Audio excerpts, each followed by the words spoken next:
Bonjour à tous, c'est Jean-Luc Roux sur sa chaîne YouTube. Aujourd'hui, nous allons voir quelles solutions pour la Marine nationale française pour améliorer l'autodéfense des bâtiments de surface. Face aux drones aériens mais aussi aux mobiles de surface tels que les embarcations suicides, la problématique du renforcement de l'autodéfense des bâtiments français, en particulier les frégates, est connue de longue date. Elle n'avait, pour ainsi dire, pas été traitée jusque-là, essentiellement pour des questions budgétaires. Mais le retour d'expérience de la guerre en Ukraine, puis celui des attaques des Houthis en mer Rouge, oblige désormais à trouver des solutions, qui seront plus ou moins rapides à mettre en œuvre. Car ces évolutions, si nécessaires soient-elles, sont toujours confrontées à des contraintes financières qui se sont renforcées ces derniers mois avec l'obligation par l'État, face au dérapage de la dette, de réduire la dépense publique. Il en va cependant de la sécurité des bâtiments et des marins qui les servent. Artillerie, missiles, roquettes, lasers, brouillage, la palette d'outils pouvant être employés contre des drones est large. Quant à leur efficacité, elle dépend non seulement des capacités intrinsèques des systèmes, ainsi que des moyens de détection, d'identification et de poursuite des navires, mais aussi de la nature des cibles.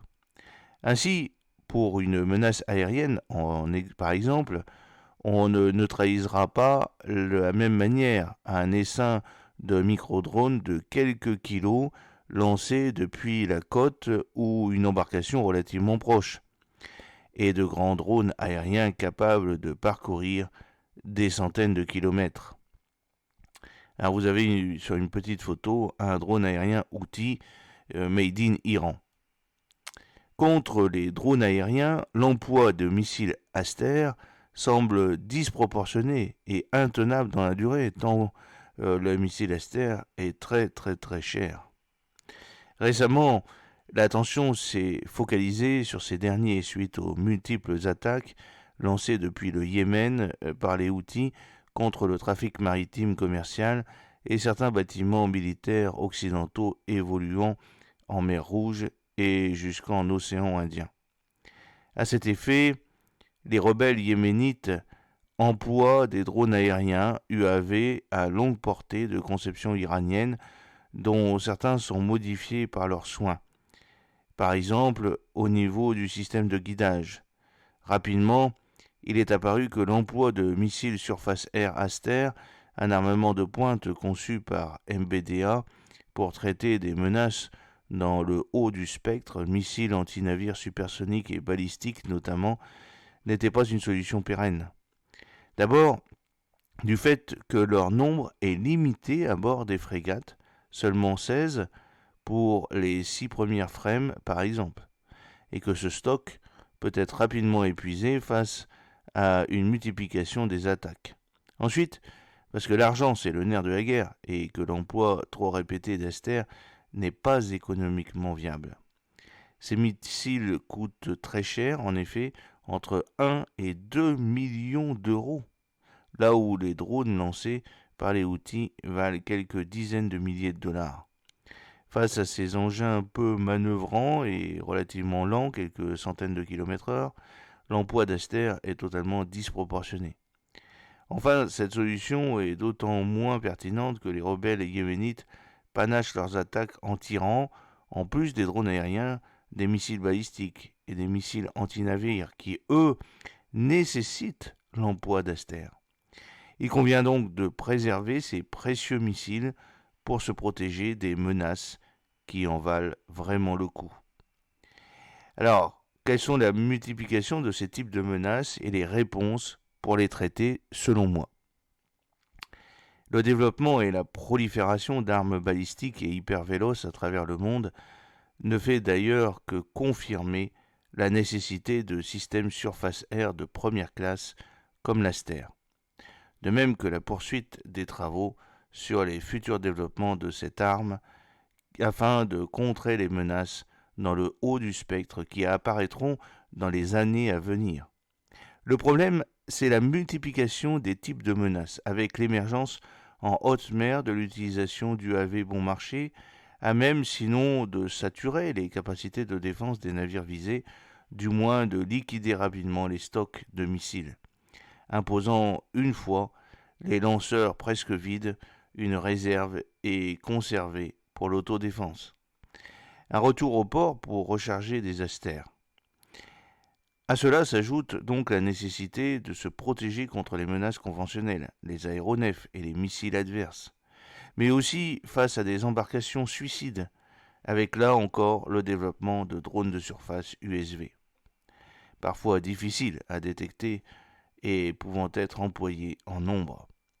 C'est l'un des enseignements de la guerre en Ukraine, qui a vu la flotte russe de la mer Noire payer un lourd tribut aux attaques de drones ukrainiens. Or, si actuellement les drones aériens sont sous la lumière des projecteurs, le cas des USV que les outils ont d'ailleurs commencé, semble-t-il, à utiliser eux aussi, est prise très au sérieux au sein des états-majors. D'autant que, contrairement aux UAV, dont les charges explosives sont légères, voire parfois inexistantes pour gagner en portée, seul le carburant et son caractère inflammable pouvant avoir posé problème, est donc peu susceptible de provoquer de lourds dégâts à un navire militaire. Les drones de surface sont capables de transporter des centaines de kilos d'explosifs, constituant une menace bien plus mortelle. Et là aussi, comme les astères avec les drones aériens, l'emploi de missiles antinavires comme l'Exocet est parfaitement disproportionné. L'ajout complexe de nouveaux équipements sur les plateformes déjà très denses est une question. Le renforcement de l'autodéfense des bâtiments de la Marine nationale française doit donc tenir compte d'un large panel de menaces, qui ne peuvent pas toutes être traitées de la même façon.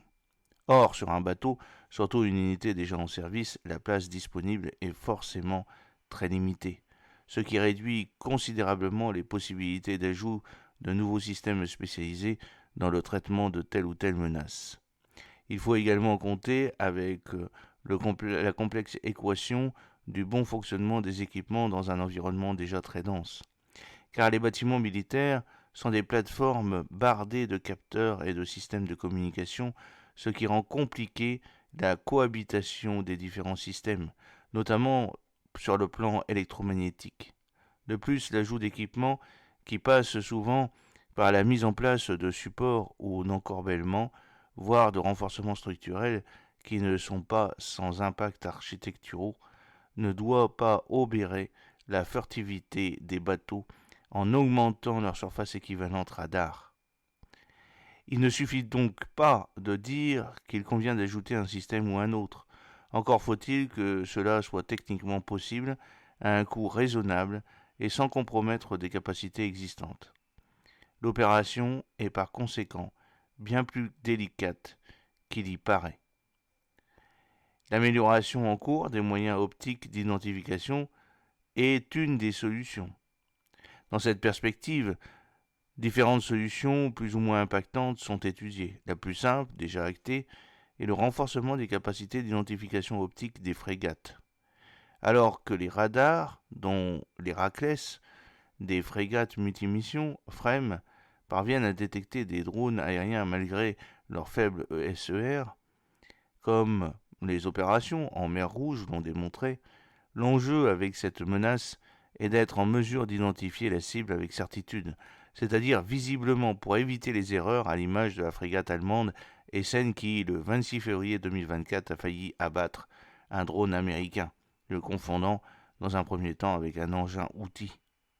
Dans ce cadre, la Direction générale de l'armement a notifié en urgence à Safran un contrat pour équiper les 8 FREMM françaises du nouveau Paseo XLR, un système optronique permettant une identification optique à grande portée d'aéronefs de 25 à 40 km selon Safran, de missiles à vol rasant 10 à 30 km, de petites embarcations plus de 12 km, de micro-drones à plusieurs kilomètres. La frégate de défense aérienne FDA Forbin et Chevalier Paul sont également dotés du Paseo XLR, système nativement embarqué sur les nouveaux bâtiments ravitailleurs des forces BRF et les futures frégates de défense et d'intervention FDI. Alors, il y a aussi la conduite de tir 1-2 EO MK2 que vous pouvez voir sur la photo. Équiper toutes les frames d'une véritable conduite de tir, c'est aussi quelque chose de très important. En effet, la mesure la plus évidente et urgente à prendre ensuite est d'équiper les 6 premières frames de la Marine nationale française admises au service actif entre 2015 et 2020 d'une véritable conduite de tir pour leur artillerie principale. En l'occurrence, une tourelle de 76 mm de l'italien Otto Mellaro, qui est Leonardo en réalité. Ce point a déjà été traité pour les 2 dernières unités de la série, les Alsace et Lorraine, mises en service en 2021 et 2023. Dotés de capacités de défense aérienne renforcées, ces frames DA disposent d'une conduite de tir STIR 1-2 et au MK2 de Thales, combinant radar et optronique, qui est bien plus efficace que le simple système électro-optique Nagir de Safran, dont leurs aînés sont équipés. Il convient désormais d'installer le STIR 1-2 et au MK2 sur les Aquitaine, Provence, Languedoc, Auvergne, Bretagne et Normandie, afin de leur permettre d'employer leurs canons de 76 mm contre des buts aériens avec de meilleures chances de succès. Cette mise à niveau des 6 premières frames, qui est d'ailleurs proposée depuis plusieurs années par Naval Group, est à l'étude alors que le STIR 1-2 et au MK2 a été sélectionné d'entrée de jeu pour les 5 nouvelles FDI dont la tête de série sera livrée en 2025. Alors vous avez sur la petite photo la tourelle de 76 mm sur une frame. Bien qu'éprouvé en mer Rouge, le canon de 76 mm semble insuffisant. Le recours au canon de 76 mm d'une cadence de 120 coups par minute, avec environ 500 obus en réserve, a fait ses preuves en mer Rouge contre les drones Houthis. D'abord par les Italiens, mais aussi les Français, avec la frame d'Alsace. Les cibles étant détruites via des salves de quelques coups seulement. Et cela pour bien moins cher que les astères. De l'avis cependant des artilleurs, si la neutralisation d'une cible aérienne relativement lente arrivant sur une trajectoire plutôt radiale est assez aisée, l'atteindre en défilement est bien plus compliqué. Et s'il y en a plusieurs, c'est presque impossible. Ce système d'artillerie ne peut donc pas tout faire, surtout que la portée pratique d'une tourelle classique de 76 mm n'est que de l'ordre de 5 km contre des buts aériens. Là où les missiles surface-air peuvent détruire leur objectif jusqu'à 30 km pour l'Aster 15 et plus de 100 km pour l'Aster 30. Le canon n'a donc par conséquent d'utilité qu'à très courte portée, ce qui laisse peu de temps pour neutraliser les menaces et pose la question de la protection du bâtiment contre des cibles multiples, surtout si celles-ci arrivent de différentes directions. La Marine nationale cherche donc des moyens complémentaires offrant une alternative plus économique que les asters et répondant à cet enjeu. Alors il y a le système Simbad RC sur le BRF Jacques Chevalier par exemple. C'est une version double ou quadruple du Simbad RC. MBDA a, dans cette optique, proposé naturellement le nouveau Simbad RC. C'est une version automatisée et téléopérée du Simbad doté comme lui de 2 missiles surface-air à courte portée Mistral. C'est des armes prêtes à l'emploi avec la toute dernière version du missile, le Mistral 3, qui a fait l'objet de récentes optimisations de son autodirecteur infrarouge pour améliorer la poursuite de cibles dont les signatures sont très réduites. Des cibles aériennes, mais aussi navales, typiquement des embarcations suicides. D'une portée maximale de 8 km, le Mistral 3 vole pour mémoire à la vitesse de Mach 2,7, offrant une défense contre les aéronefs ainsi que des missiles antinavires subsoniques.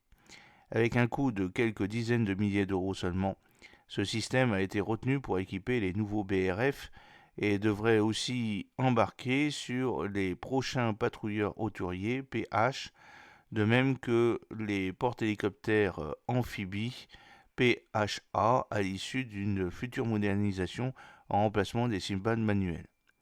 Restent deux problèmes avec le Simbad RC. D'abord, trouver de la place pour intégrer sur les frégates, en particulier les FREMM et FDA, dont les places initialement disponibles en extérieur ont été utilisées pour installer par exemple des moyens de communication complémentaires ou encore de nouveaux modules de guerre électronique.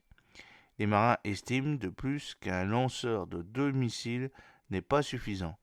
Ils souhaitent un nombre plus important de Mistral 3 prêts à tirer, à l'image de l'ancien lanceur Sadral embarqué sur le porte-avions Charles de Gaulle, ainsi que les 3 frégates de type Lafayette rénovées qui disposent de 6 Mistral à poste. Alors vous avez une petite photo du système Sadral sur le porte-avions Charles de Gaulle. En fait, il s'agit de nacelles qui sont accrochées sur la coque et qui forment des protubérances autour du bateau. Le FLF courbé avec ses 2 systèmes Safral qui ont remplacé le vieux Crotal également.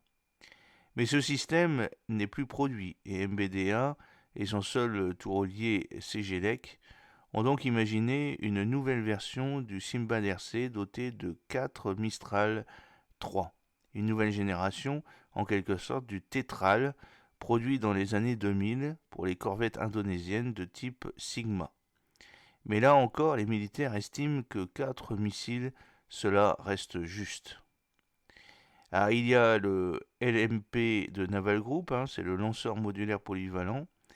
C'est là qu'intervient l'idée de développer des systèmes polyvalents capables de mettre en œuvre un nombre conséquent de charges utiles et surtout de différents types, afin notamment de traiter des cibles aériennes comme des mobiles de surface. 2 industriels français y travaillent, dont Naval Group. Ces équipes du site charentais de Ruelle planchent depuis plusieurs années sur le lanceur modulaire polyvalent, le LMP. Ce système articulé en site et en gisement dispose de 4 logements permettant d'embarquer des charges utiles très variées, des missiles légers comme le Mistral ou l'Acheron MP de MBDA, ainsi que le LMM de Thales, roquettes sud-coréennes Logir, leurres anti-missiles ou anti-torpilles, grenades anti-sous-marines et même des drones, l'éjection des charges utiles se faisant en mode pneumatique ou pyrotechnique. Le système intègre les calculateurs de tir qui lui permettent d'atteindre des cibles en mouvement et peut fonctionner en mode autonome ou connecté au système de direction de combat du bâtiment porteur. Doté sur son arrière de déflecteurs afin de protéger les autres systèmes lors du tir de certaines munitions impliquant une combustion, le LMP a été imaginé pour être compact et relativement léger, de l'ordre de 3 tonnes. Le système peut, selon la taille des bâtiments et les espaces disponibles, se composer d'un ou plusieurs lanceurs. On notera que les 4 logements peuvent être subdivisés pour atteindre, selon les charges utiles, une capacité d'emport allant jusqu'à 16 munitions. En fin d'année dernière, Naval Group avait annoncé sa volonté de mener des premières expérimentations à terre avec le LMP en 2024 en vue de réaliser des premiers essais en mer à l'horizon 2026. Alors vous avez aussi le Lanceleur NGDS sur une FREMM. Safran travaille sur une nouvelle version du NGDS. Safran de son côté n'est pas en reste car l'industriel français sait bien que le LMP constitue un nouveau concurrent pour son Lanceleur NGDS. Il est donc en train de travailler sur une nouvelle génération de cet équipement qui, à l'instar du système lourd de Naval Group, pourra lancer plusieurs types de munitions, y compris des missiles. Pour mémoire, le NGDS est un lanceur mobile doté de 12 casiers permettant d'abriter autant de leurres sous forme de roquettes.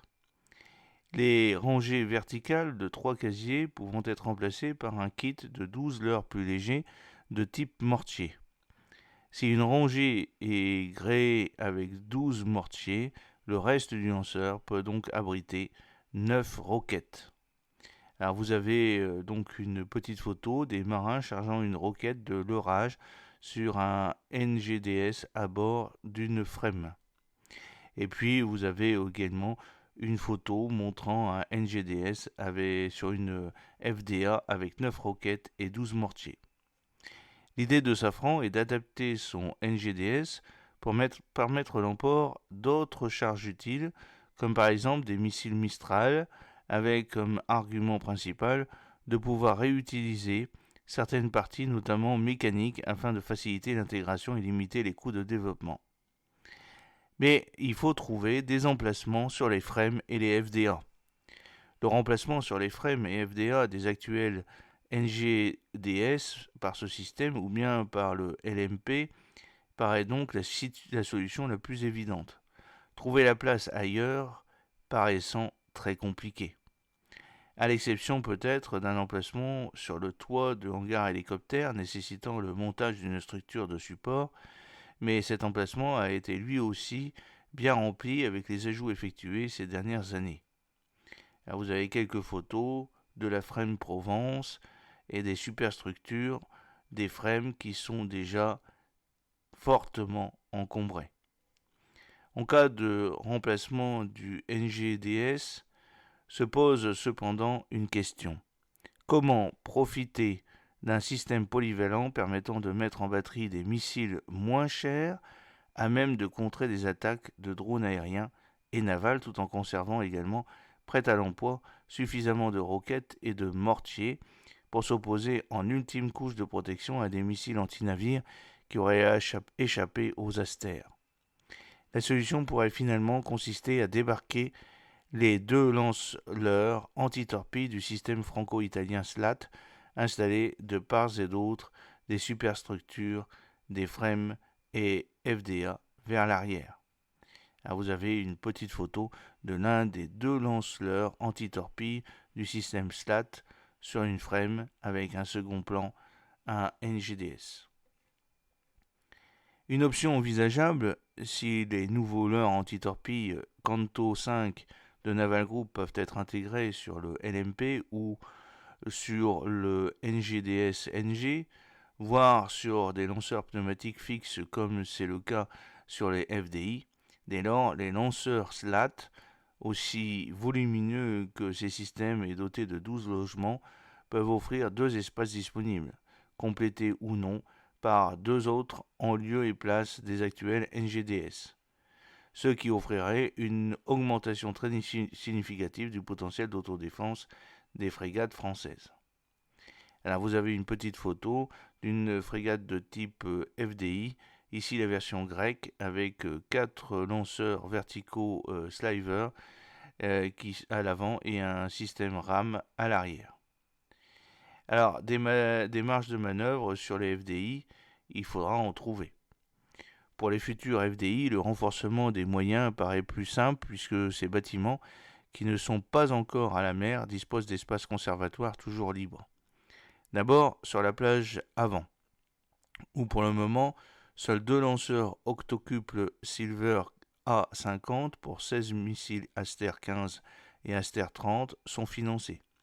2 autres lanceurs peuvent être intégrés, comme cela est le cas pour les FDI grecs, permettant de doubler la dotation en Aster, ou bien de panacher avec un Silver A50 supplémentaire, soit 24 Aster en tout, et un Silver A70 pour 8 missiles de croisière navale MDCN. Ces frégates de nouvelle génération n'embarquent de plus pas de lance-leurres anti-missiles pour le moment, mais 2 emplacements sont prévus, permettant d'envisager l'intégration de 2 LMP ou NGDS-NG. Il y a en outre une place disponible sur le toit du hangar, là où les Grecs ont choisi d'installer un système surface-air américain RAM 21 missiles. Alors, Vous pouvez aussi voir l'un des deux Rapid Fire du BRF Jacques Chevalier. Alors qu'est-ce que le Rapid Fire? C'est un canon de 40 mm. Cet emplacement pourrait aussi être employé pour doter les FDI d'un lanceur modulaire ou bien du nouveau canon de 40 mm Rapid Fire de Nexter et Thales en artillerie secondaire. 140 obus prêts à tirer pour une cadence de 200 coups par minute. Cependant, ce système, déjà retenu pour les BRF, les PH et probablement les futurs bâtiments de guerre des mines, les BGDM, ne dispose pas à ce stade de réelles capacités antiaériennes. Il faut pour cela que la nouvelle munition A3B soit qualifiée et se montre efficace, ce que l'on ne saura qu'après 2025 a priori. Et sa portée pratique en antiaérien sera inférieure à 4 km, sans doute entre 2 et 3 km. Ensuite, vous avez la tourelle de 100 mm TR à bord d'une frégate de type Lafayette. Le regretté canon de 100 mm à la version basique du 76 mm italien. En matière d'artillerie, on peut évidemment regretter les anciennes pièces françaises de 100 mm développées par Naval Group à Ruel. Des canons redoutablement efficaces avec leur conduite de tir radar qui offrait une portée supérieure aux 76 mm. L'ultime évolution de ce système, le 100TR, technologie rénovée, équipe les 5 FLF mis en service entre 1996 et 2001. La France avait ensuite, pour des questions d'économie budgétaire et sur l'autel de la coopération avec l'Italie, décidé de sacrifier sa filière dans les canons navals de gros calibre, ce qui a abouti à l'adoption à partir des FDA de tourelles Otto Melara. De plus, la Marine nationale n'emploie même pas les dernières versions du 76 mm que les Italiens ont fait évoluer avec le modèle Strales doté d'une conduite de tir intégrée à la tourelle et complémentaire des autres CT, tout en développant les nouvelles munitions à la portée accrue. La flotte française se contente aujourd'hui de l'ancien standard quand la Marina Militare et plusieurs des clients export de l'industrie italienne adoptent depuis 10 ans le Strales. Il y a sans doute sur ce point également des améliorations possibles. Alors je vous ferai un deuxième épisode, puisqu'il y a encore beaucoup de choses à dire sur ce sujet.